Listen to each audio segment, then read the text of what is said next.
কাটছর একটা ওয়ালের চিহ্ন দেখা, ওয়াল আসছে। এই ওয়ালটাকে আমি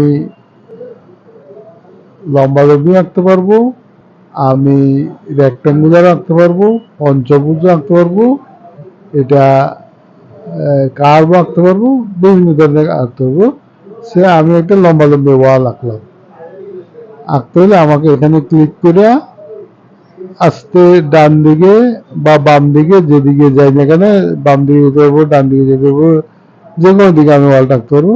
আমরা এইদিকে লাঠিটা আমি 20 ফুটের একটা ওয়াল আঁকবো। আমি 20 দিলাম,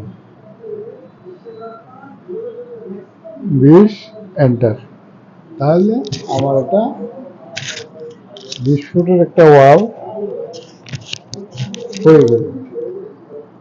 20 ফুটের একটা ওয়াল হয়ে গেল। আমি আরেকটা জিনিস বলতে ভুল করছি, সেটা হলো এখানে যে ওয়ালটা আঁকবো